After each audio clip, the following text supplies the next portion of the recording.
Okay, well, thank you so much, Julianne, and good afternoon, everyone. And welcome to week one of our course on artificial intelligence, or AI, where we're going to be exploring really just a small handful of topics in this ever-expanding field that will include new AI technologies as well as some of the ethical concerns that are being generated as a result of where some of these technologies have and will be taking us. So simply put, artificial intelligence is intelligence demonstrated by machines as opposed to the natural intelligence displayed by humans or animals. And for us science types, it's a little bit anthropomorphizing, but fueled by big data and development of computer systems that are able to perform tasks that normally require human intelligence, AI is really impacting literally every industry from healthcare and economics to transportation and the sciences. Most technology and information resources that we all routinely use now involve AI in some capacity. Here at the local level, the University of Florida last year announced a huge AI partnership with NVIDIA, who's a world leader in AI and accelerated computing, that was co-founded by UF College of Engineering alumnus, Chris Malachowski. And as a result of this, UF will now be able to boost the capabilities of its existing supercomputer called the Hypergator with NVIDIA's DGX SuperPod platform. As a result, UF is currently making artificial intelligence focal point of a major long-term initiative, which involves its integration across UF's curriculum and research activities. So speaking to us today from UF's College of Engineering is Dr. Eric Jing Du, whose current research involves robotic technologies for the future of emergency response operations, such as search and rescue, triage, and patient handling.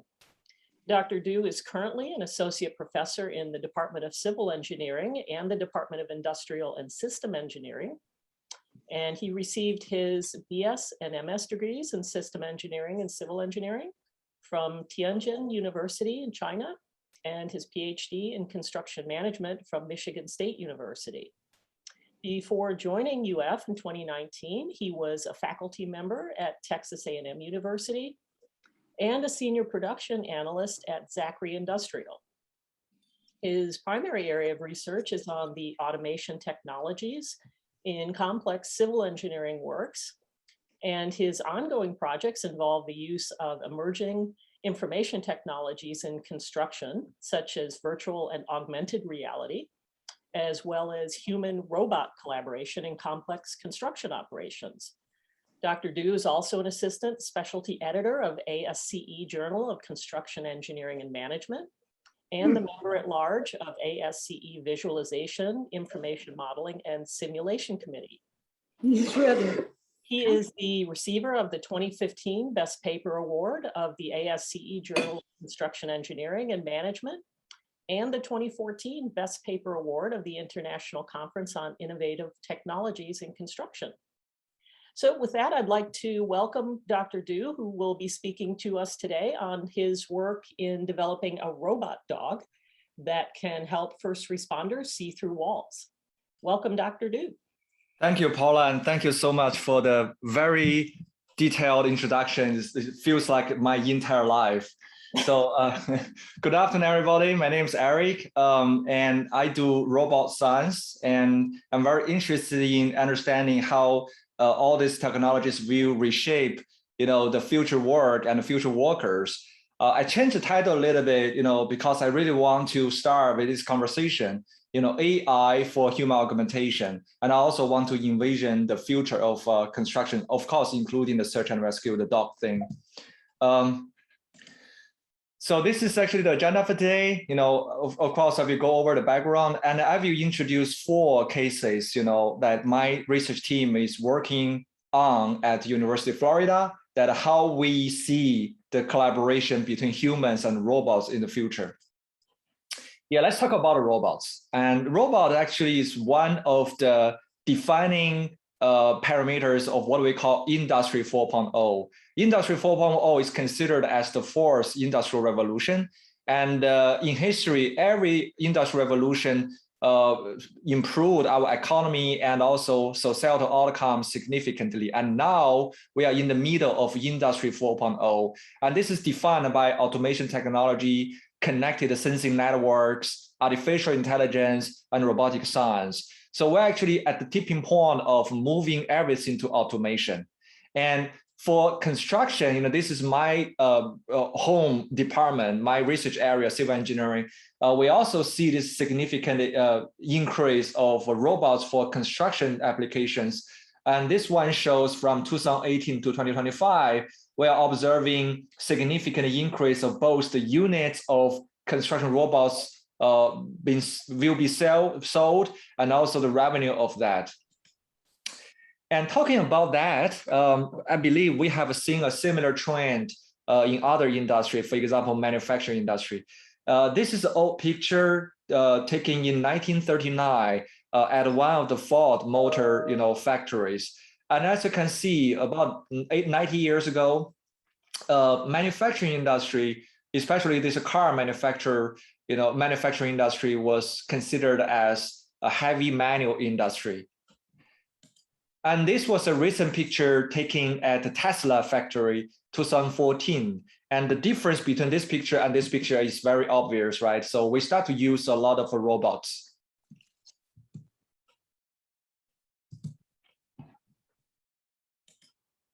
So that made us think, that's also a lot of people believe that, if other industries such as manufacturing moved from this labor-intensive to a fully automated process, what would happen to civil engineering?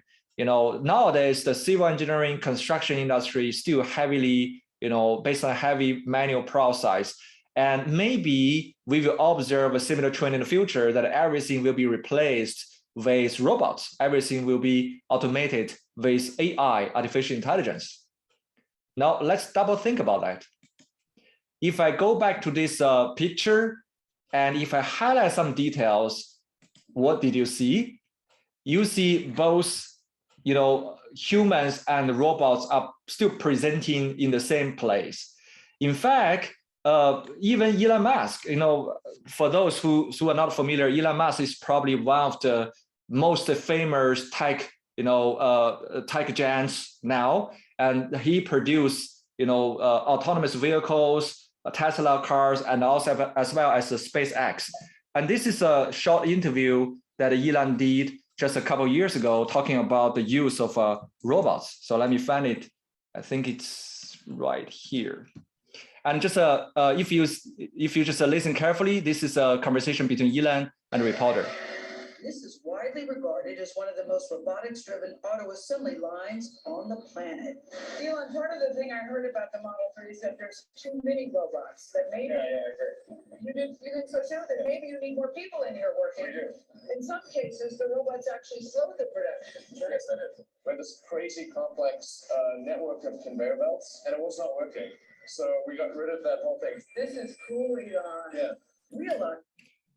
So basically what Elon said was he believed that there were too many robots in his factory, and that actually slowed down instead of improving their productivity. And there's a reason, because nowadays everything happens so fast.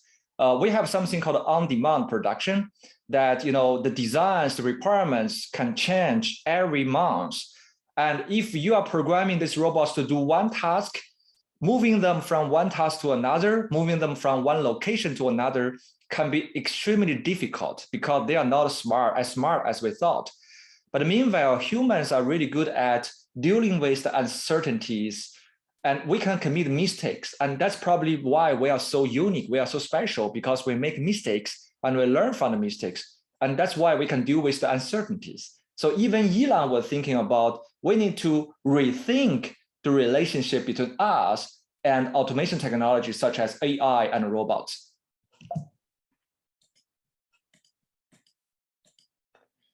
In fact, you can see this kind of double thought, this kind of conversation in many areas, such as autonomous vehicles. it's on the news all the time. People are talking about in the future, all the cars will be driverless. But even giving the most optimistic projection, up to 2050, there will be fewer than 50% of cars that are fully autonomous. That means for a really long period of time, it will be the mix of human drivers and AI drivers. Automation just doesn't happen overnight. And we need to think about that period that we are working and living together with robots, with AI.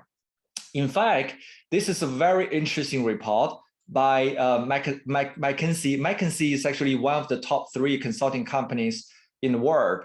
And they surveyed 46 countries in 2016 and surveyed around 2,000 jobs. They published this report in 2017 called Technology Jobs and the Future Work.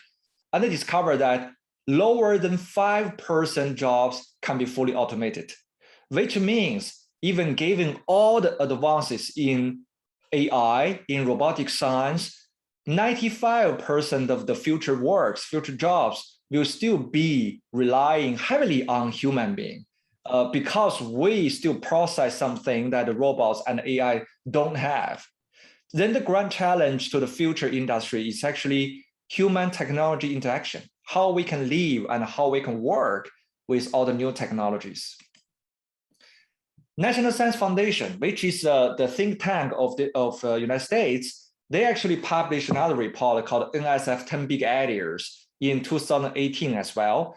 And the second idea is the future work and human technology frontier. And the NSF believes that understanding how constantly evolving technologies are actively shaping the lives of workers and how people in turn can shape those technologies, especially in the world of work, will be extremely important for the next generation. So that is actually I have to say, this is a very interesting viewpoint, because when many people, when they talk about AI, they start to think AI can replace human beings in more areas, in different application areas. But including NSF, including Elon Musk, and including a lot of smart people, they start to think, no, AI is supposed to augment human ability instead of replacing humans. That's why I always say there are 2 kinds of AI. One is artificial intelligence that aims to replace us, and one is augmented intelligence that aims to just augment us and make us stronger and smarter. With that said, my research team actually focus on this augmented intelligence, like how the new robotic technologies, how the new AI technologies can make us better, workers and better generation. And we are interested in construction because construction is very challenging. It's model intensive, it's dynamic and changing all the time. And for a lot of robots, if you are building a building, for example, next week you come back to the same job site, you have a very different job, environment, like because you are building up the building from level 2 to level 3 to level 4. That is very confusing to robots, to what we call computer vision algorithm. And that's probably why construction is considered as one of the application areas that is very slow in terms of adopting AI technology and robot technology. And so my team wants to see how we can make that process easier, how we can break the boundary between robot and human workers. That's all we do. With that said, I want to share 4 stories or 4 cases that my team is working on right now. And the first one is called, kind of like Paula introduced, human-robot collaboration in search and rescue. So this is a challenge we are facing when we send the first responders, including civil engineers, to some kind of dangerous and occluded job site. There are a lot of places that just cannot go in, which we call occluded areas. We don't know what hazards are presenting. We don't know if the structure is safe enough for people, for first responders to go in. So our idea is, why don't we send this 4 which we call quadrupedal robots into those areas? And this robot carry different kind of sensors, such as this one is called a LiDAR sensor, that it can, it rotates very fast and send all this laser pulse and calculates the time it takes for the pulse to bouncing back and calculate the time. So it basically gets the XYZ location of all the points, and it generates some kind of a 3D model in real time. And if we can push that 3D model to the human workers, to the first responders using augmented reality. So augmented reality is kind of like a headset or some kind of glasses that you see the real world, but also see this computer-generated virtual objects. Then in that way, hopefully we will have the superhero, function of seeing through the wall. In fact, we don't see through the wall, but it's more of this computer-generated model overlying in this real world. So we have this illusion that we are seeing through the wall. So that's the whole idea. And with that side, I just want to play some videos. This is the dog we are using.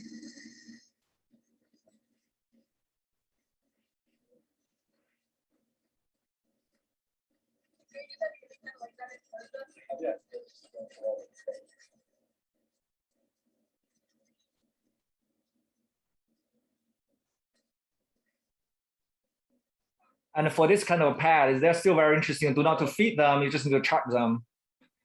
And we also program some tricky actions for them.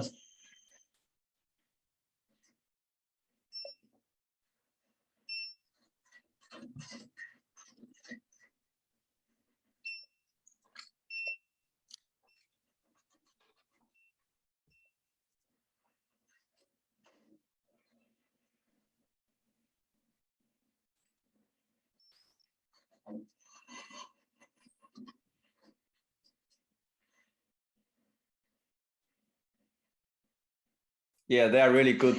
They are really good dogs.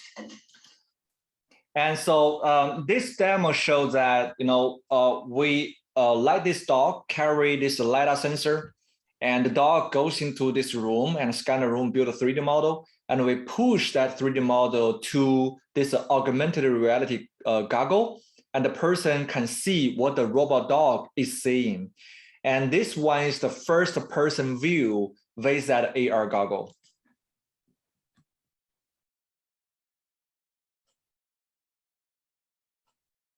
This is in our lab, and the dog was in the room scanning, and we just waited for a while.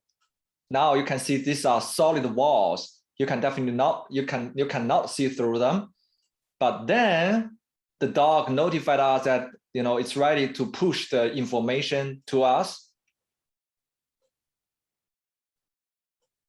And just after 1 second, it's kind of like a magic. You can see here, that looks like the wall turns into glass, and you can see through that. It's actually still the solid wall there. It's just we use the computer generated another layer of information. So it cheated your brain that you are looking through this wall.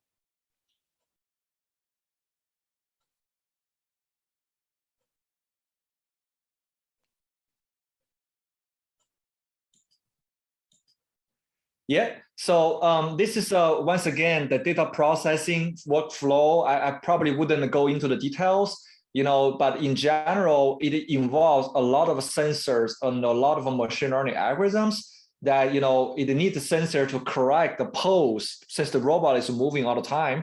So we need to correct the pose. We need to collect the information about the pose and gesture and the moving speed of the robot, so we know what is the X, what is the changes to the XYZ. And we send everything to something called ROS, which is robotic operation systems, where we run a lot of machine learning algorithms that to line up the models, to line up the point clouds. And we push everything to something called Unity. Unity is a game engine. It's actually what people use to program all the video games. So it's pretty much just video game using AR. And then we send everything to the AR goggle here. The problem now is when the building is complex, when the area is bigger, it's very difficult for us to line up the models very accurately. Like if the first responder is moving, the robot is also moving, so everything's changing the view angles. And we need to correct that kind of changes, delta to XYZ every single second to make sure that we can keep cheating our brain that everything is transparent. Otherwise, if you move and those model, those point cloud, those internal objects are also moving along with you, then your brain can notice that, oh, this is a fake.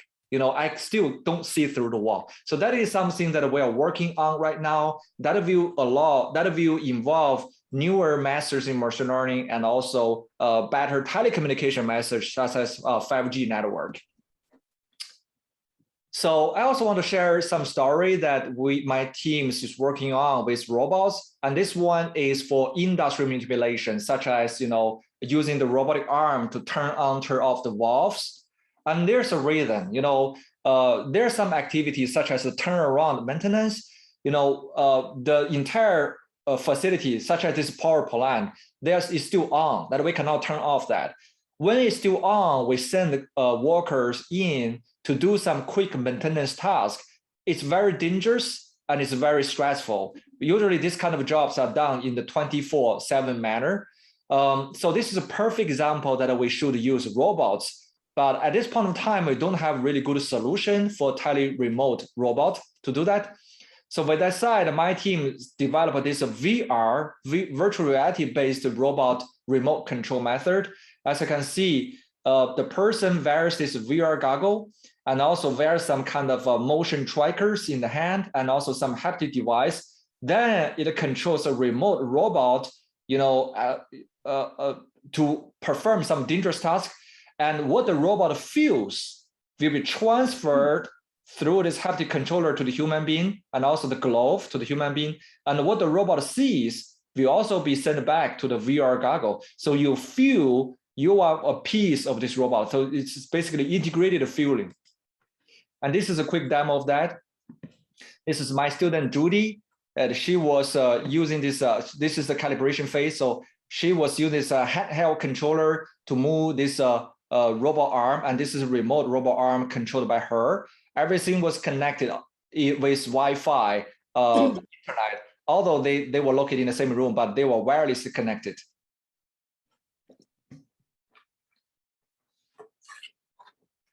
And what Judy saw was this simulated virtual environment. She thought she would have thought she was controlling a virtual robot, but in fact, a virtual robot is controlling this real robot.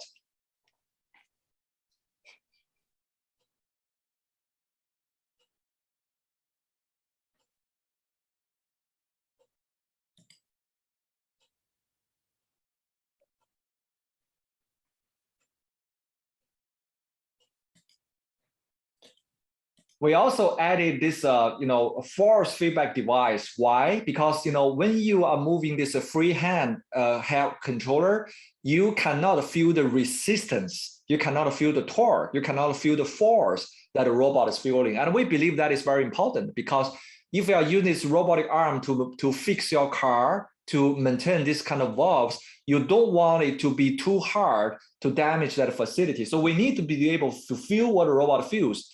And with that said, we program this device. And as you can see here, this is more than just a controller because when the robot touches an obstacle and feels the resistance, this device, this is a haptic controller, can also generate that kind of resistance remotely. And now we were using this controller to control the virtual robot, and the virtual robot is also controlling this real robot.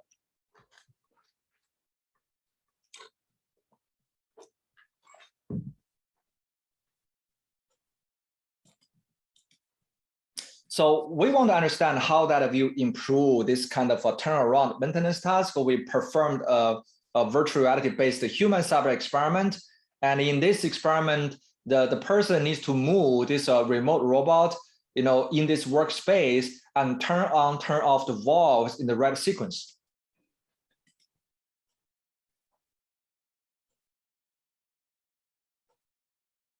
And we also put some brain imaging device, brain sensor device to check their neural functions.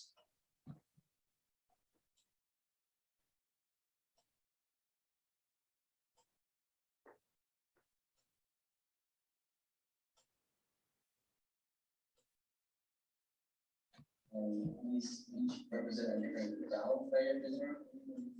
And you see the control, you see the controller in this animation. Touch the middle. So they were using a little bit different kind of haptic controller, but when this person rotate this controller, it actually controls a remote robot doing this kind of rotation task.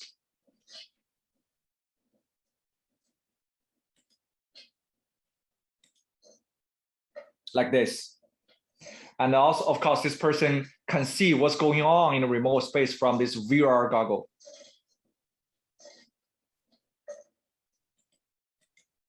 So to put it simple, we analyze their performance with this newer, tele-operation robot system, including their neural functions. And this one, all different colors actually show their brain activities in different channels or different areas. They show that how hard they were thinking and how difficult the task was to them. So to put it simple, with this remote teleoperation robot, their performance improved a lot, but also their mental load reduced a lot, which means the task seems easier to them, and even a newly trained construction worker can handle a relatively complex task. And at this point of time, actually, we were trying to program more, richer sensation from this remote robot, so we can simulate the feeling of we can simulate the feeling of virtual weight. We can simulate the feeling of texture, like the different feeling of touching glass and wood. We can simulate the feeling of momentum, inertia, and also when you hit the object, the feeling of impact, and also the feeling of losing balance. Like, we've 3D printed this connector, connect two devices, and when you are controlling something that is losing the balance, like a robot is losing the balance, you can also feel that in your hand. The third study we are doing is also very interesting. It's a snake robot.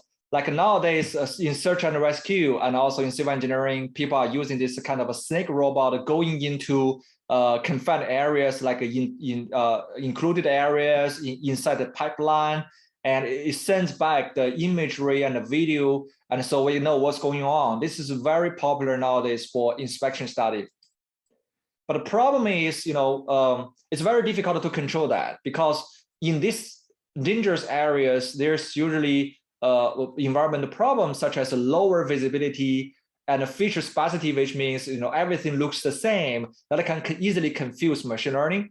And the GPIs, such as the navigation panel used to drive your car, usually cannot work in these areas because the satellite signal cannot penetrate all the materials and go internal these structures.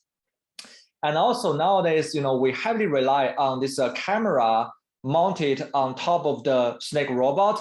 And as you can see in this case, it rotates, and for a light trained operator, it can be really confusing. So with that side, we want to understand how we can create a better system for human workers to control this snake robot. We simulate the movement of the robot. It's actually moving while rotating. This is a helical robot. This is a unique way that most of snake robot moves inside the pipeline. So the first step for us is to simulate that. And then we create this haptic suit. The haptic suit is equipped with 40 vibrators. And the idea is we want to transfer the feeling of a snake to a human being. So when that snake crawling inside the space, when its body touches the internal wall of the pipeline, we send that signal back to the human operator and generate a vibration based on the posture of that snake robot. Then hopefully after a while, you have the delusion that you are a snake instead of human being, and you are crawling inside this pipeline.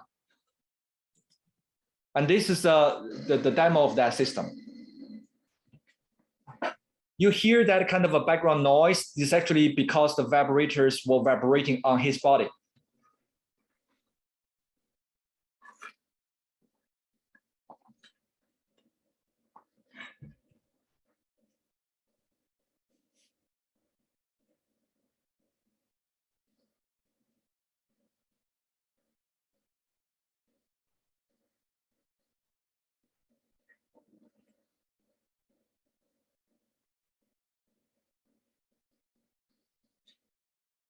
And we found some interesting phenomenon, like at the very beginning, a lot of people got confused because this is a very new sensation to human being.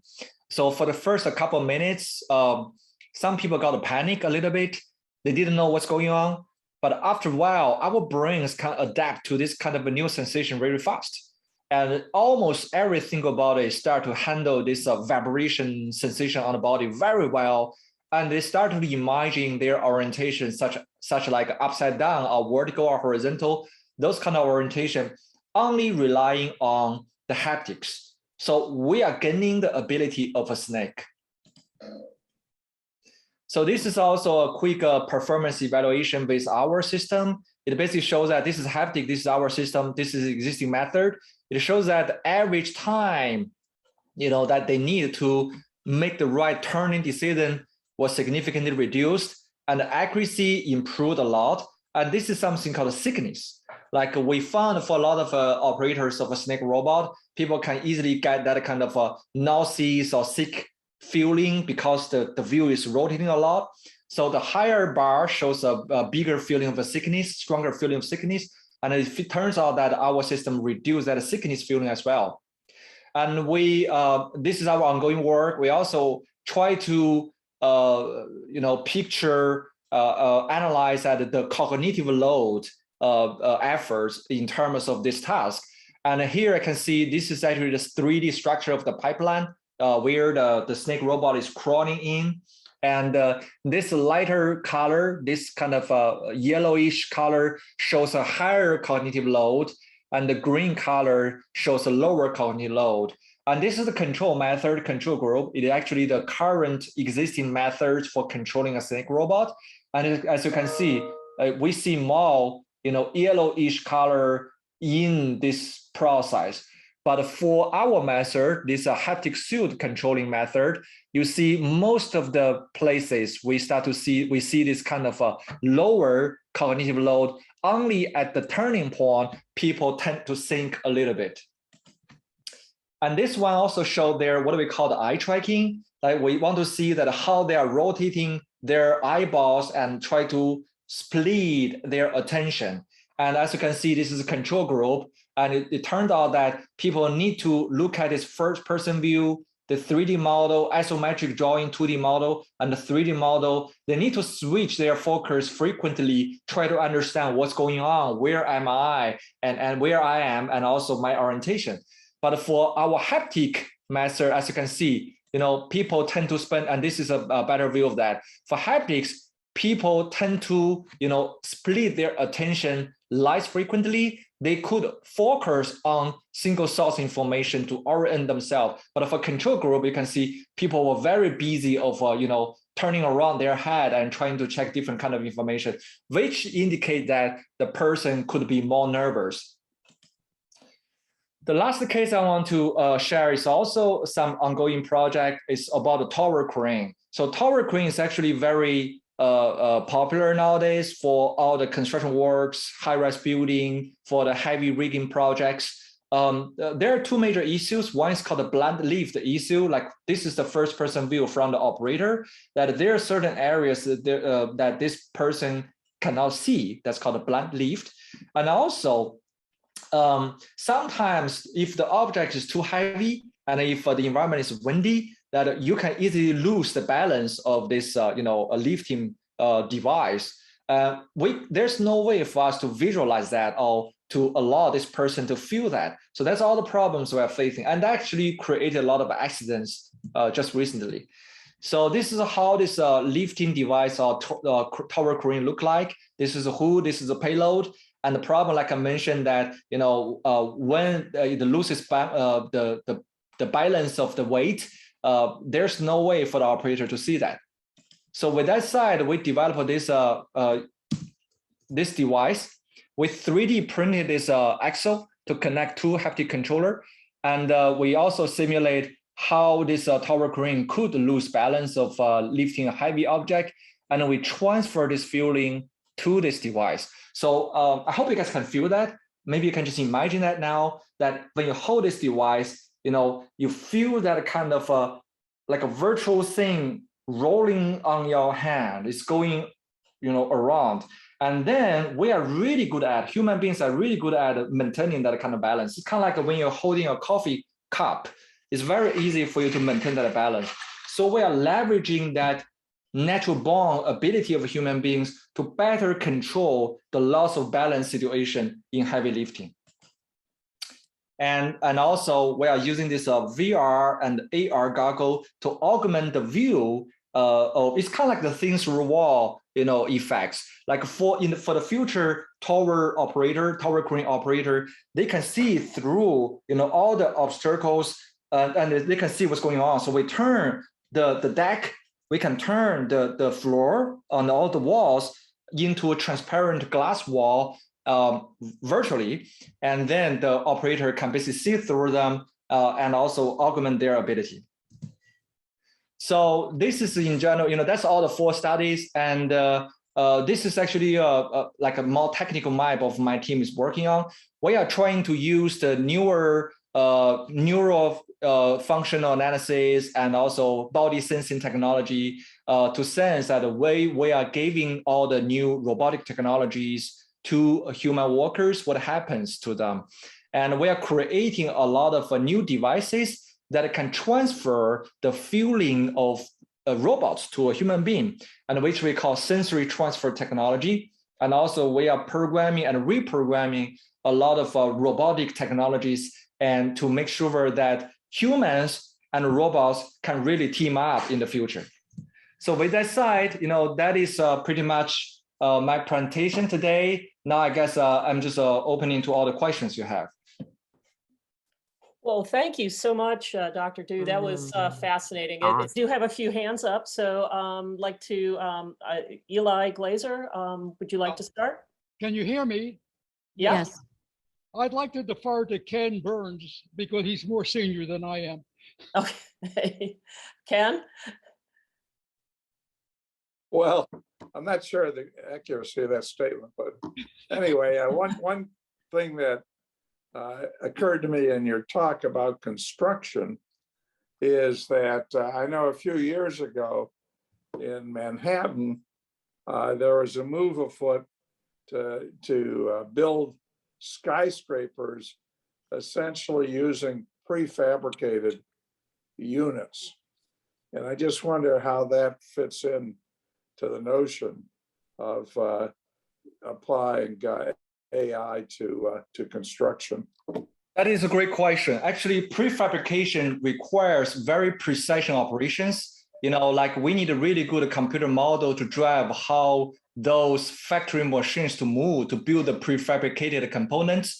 And also the installation requires really good logistics. So I have seen few current research of using 3D printers to print rebars and concrete components. That is relying on a lot of robots and AI use. And also logistic planning, such as using the drones to provide GIS information, geometry information scanning, to ensure a more accurate installation process on the job site. That also relies on those new technologies. Thank you. Okay, can I pick up? Sure, go ahead, Eli. So Dr. Du, I have 2 questions. You can choose either one or both. So this is an overarching question. Where are the major centers of AI research in the world today? That's number 1. Number 2, who is funding the overarching AI research? Can you repeat your first question? Sorry. Where are the major centers of AI research in the world today, either at the academic level or in industry? That's a great question. I think, the both academic and academia and the industry are very interested in this subject matter. As far as I know, the United States has different initiatives of promoting that. National Science Foundation is funding, what we call AI centers nationwide, and they provide $30 million for each of the centers to promote research. But we also know that like Google, Apple, those big technology companies, they're also spending a lot of money in AI technology. They are talking about autonomous vehicles, robotic science, precision healthcare, and also AI that like a Siri that can talk to you. These are all AI technologies. And what's your second question? Who is funding this? Okay, so from the federal level, National Science Foundation is funding a lot of AI technologies. Pretty much half the money, I have to say, goes to some kind of artificial intelligence research. And a lot of industry foundations, such as Google, that they are funding a lot of AI projects right now. And for some reason, they have this seed grant funding, and they allow those AI ideas to grow by themselves. So for example, Boston Dynamics, that is probably the world's most famous robotic company, and it was part of Google, and Google sold it, but it still keep growing, and now it's purchased by Toyota. So I guess from the federal level, from the state level, talking about education, industry applications, military use, research, everybody, every agency is very interested in AI nowadays. We have Keith Berg. Go ahead. Yes, I have a background in doing research with cognitive processing and including some neurological measurements. And one of the that brings up an issue that I have had issues with, and that is that equipment doesn't always work well. We found that out with Boeing, certainly. And the question is there any research being done after you get, for example, the snake situation, after people get used to that, if they were suddenly in a tube and the equipment stopped working, they don't necessarily go, at least my experience would suggest, they don't necessarily easily go back to even where they were before if they didn't have that experience. The two interfere with one another when you suddenly lose one. Has there any research been done on these, disasters of equipment? Yes, actually, it's a problem that are noticed by a lot of researchers nowadays, especially for virtual reality. We are creating a new experience to human being that we have never experienced. It's new, it's shock to our brain. And we have already observed these residual effects. Like if we put a person in this kind of a simulated hazardous environment, and we can still see that impact after 6 months. I guess this is very similar to video games. When we started to produce a lot of video games in the 1960s, we focused a lot on the benefits of that, like how that entertain people, how that promote the spatial awareness, spatial ability of people. But after about 20 years, we started to see the problems, the negative dark side of these new technologies. And then the entire research community and also industry start to think about how to control the risk. So to be honest, I think we are still in the phase of promoting technologies and less concerned about the negative, consequences of that. But maybe after 2 decades, kind of like what we observed in the video game industry, yes, and there will be a problem about risk control. Rick, go ahead. Thanks. My question kind of overlaps with that. It's the ethics of doing research and AI for construction, as well as the ethics of actually implementing it and how that relates to policy or regulation. Yes. This is actually it's not just robots. It's also about in general using machine-generated intelligence to replace human beings, how ethical it is in general, right? So first of all our research projects are approved by IRB. IRB is the agency to review your process and make sure nobody will be hurt, nobody will be impacted during the research process. But I think Rick, your question is more related to the overall philosophy of using AI. Is that ethical to replace human workers with machine? It's not a simple question. And I see the argument going on all the time. Some people, they believe that humans must be replaced in certain area. That's how we can free human beings to do more value-added jobs and creative jobs. Like if we replace truck drivers with autonomous trucks, then these people could potentially become workforce for, let's say, subsea engineering, that we can find new jobs, new areas, and we can push the frontier of works, right? But some people tend to think that, no, the only reason that we develop AI technologies is to make ourselves stronger and smarter. There's no way for them to replace us. Personally, I'm the believer of the second philosophy. I do believe technologies designed by us should serve us. But meanwhile, Times Magazine a couple of years ago proposed something called a singularity.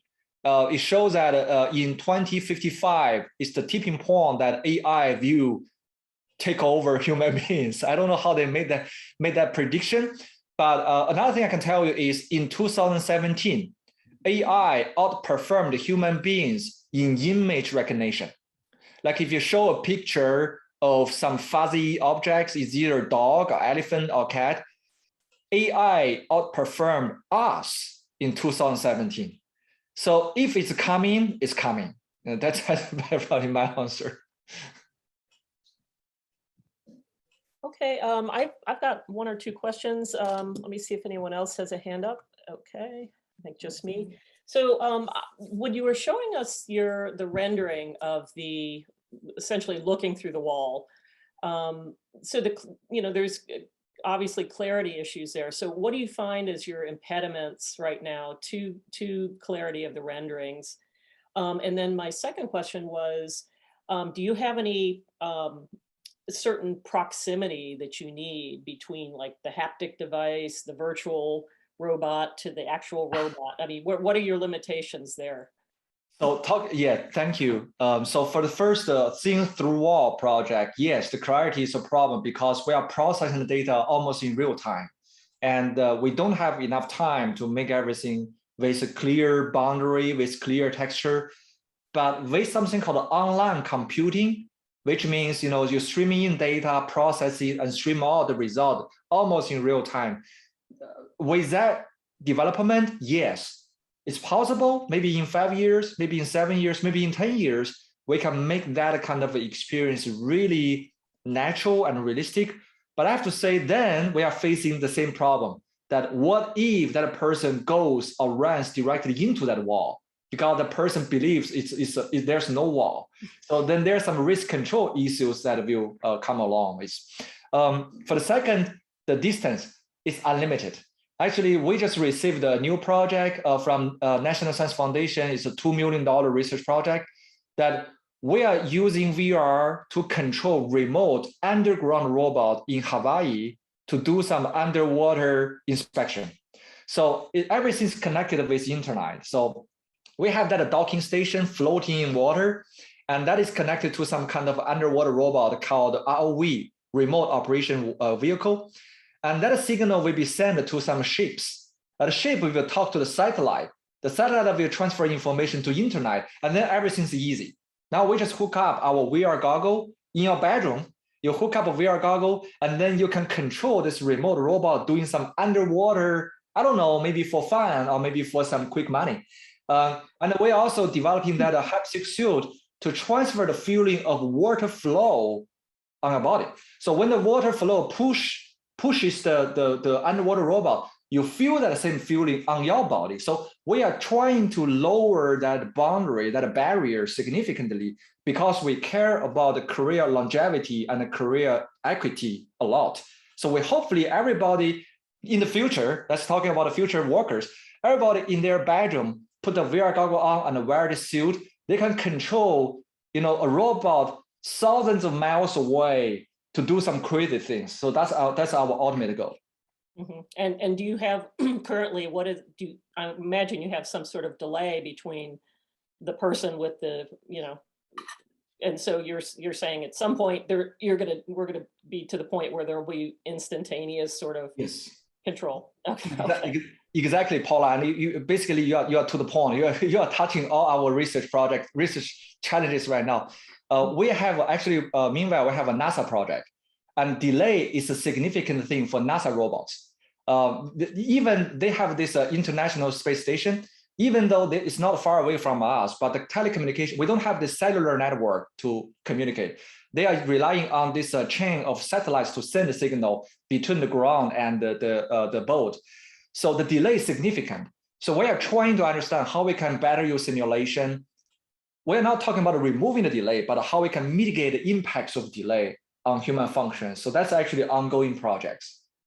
Okay, thank you. Ken, did you had another question? Yes, I have an evil question here, but I noticed your shirt, and it brought to mind the fact that some years ago, a distinct scientific discovery, Gatorade, enabled the Gators to perform much better. And in fact, initially on 1 or 2 games that they weren't expected to. So the real question is, do you see any future for AI in improving the performance of the Gator football team? Oh yes. It's actually, I think yes, I think it's happening now. Like we are not talking about implant some kind of a device into their bodies, but we are talking about using high-speed cameras, trajectory analysis, body analysis, modeling to analyze their very sophisticated body motions. We try to improve that, and also AI is being used to design new suit that can reduce the frictions from water, from air, to improve their, hydraulic performance and, their in general, their performance. So it's happening. And I have to say, sooner or later, somebody will be crazy enough to think about implant something in their body or in their brain to help them be more focused or be stronger. Then yes, then that's an ethical problem again. Yeah, but it will happen.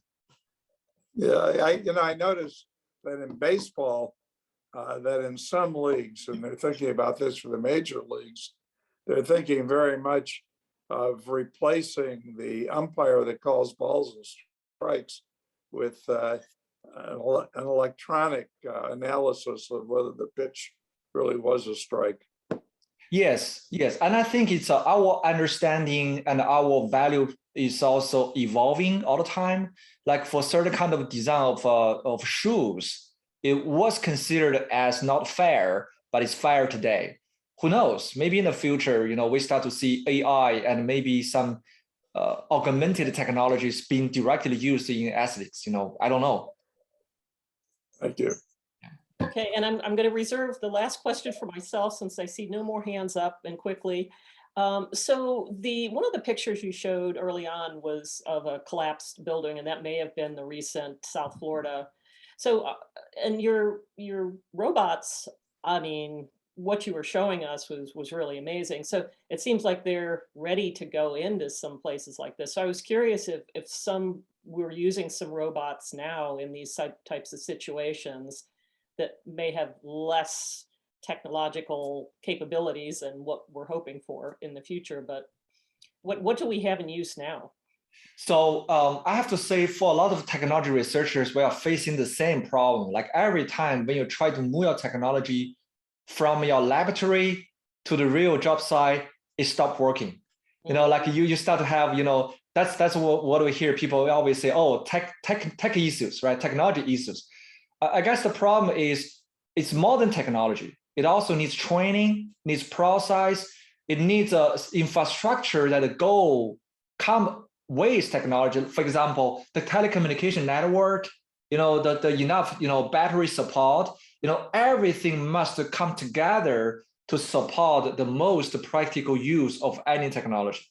So to answer your question directly, I haven't seen like a very widely used quadrupedal robots in search and rescue. Yes, maybe for certain areas, for very small area, people are using snake robots, people are using robot dog to perform very limited tasks. But we're not talking about fully automated process of relying on this technology. And just one quick comment, the best way to stop this kind of tragedies and disasters is to stop it from the very beginning. Before the structure start to show signs of collapse and failure, we need to stop that, right? That's why actually my colleagues and we're also talking about the early warning system. For example, we can build sensors inside concrete, like some passive RFID sensors. And when your concrete starts to show signs of failure, that sensor should tell somebody that it's moving. And also we can use this high-speed camera to visualize how the building is vibrating. And the way the building vibrates will tell the general health condition of that building. So I guess my philosophy is we should spend more money and make more efforts in the early phase, the design phase and the operation phase, instead of the post-disaster phase. Of course, when it happens, we still need the technologies. Right. Well, couldn't agree more with all of that. Thank you. Okay. Well, I think if we're all done here. Oh no, actually, there's one more question, I guess. We have one more I can't hear you. You're muted, right? Let me see, who is that? A question from the yoke room, Julianne, is there? Okay. Go ahead. Are you able to hear me? Yeah. Yes. My question is, in terms of the research and the implementation of that research, how does the U.S. compare with China in terms of progress? I got, that's a very complex question. I will try my best to answer that. I think we are talking about two different systems. One is top down, one is bottom up. China tends to use a top down approach. Like when they see some technology will have a broader impact and will change a lot of things, they have that very momentum pressure from the top government and push even the private industry to start using that. A good example is building information modeling, like a visualization for building design. When China sees UK and US are making great success, they made it happen within a year. They turned it into a national standard within a year. I have never seen that happening in my life. And meanwhile, US and a lot of Western countries, they heavily rely on this bottom-up approach. Everything's based on the willingness to use it. It's based on the economic incentives. So I guess, in the short and the midterm, this bottom-up approach looks slower, to be very honest, in terms of pushing technology, but it allows more opportunities and gives that room for people like me, like myself, researchers, enough time to think, over the long term, that maybe it helps us better thinking something in the next 30 years, because nobody is pushing us to adopt something now. Maybe I just cannot agree that building information modeling is a good technology. I want to think about something different. So it's very difficult to see, which method is more effective, but I have to say that they do have different impacts over the short term and over the long term. So I guess I would take from that answer that the US is behind China. I mean, in terms of short-term adoption, in terms of something proven, I guess the answer is yes. But we are also talking about thinking about and creating about something in the next 5 decades, or maybe even for 1 century. And that relies you to step back and relax and take your time, right? And I think the US is doing great in that area. That's why we see internet was invented in US, right? And the 4G telecommunication is in US, and all the major machine learning, deep learning technologies were almost invented all in the US. So I think we are just, here people tend to think more for the long-term future. Thank you very much. Thank you. Okay, I think we've kept you long enough, and very, very interesting. Thank you so much for being with us today. That was a really fun and interesting lecture. And best of luck with your research, and we're looking forward to seeing your progress. Thank you. I left my email address in the chat box, so if you're interested in having more questions, you're welcome to drop me an email. Okay, great. Yeah. Thank you so much, and I guess we'll see you all next week. Have a good one.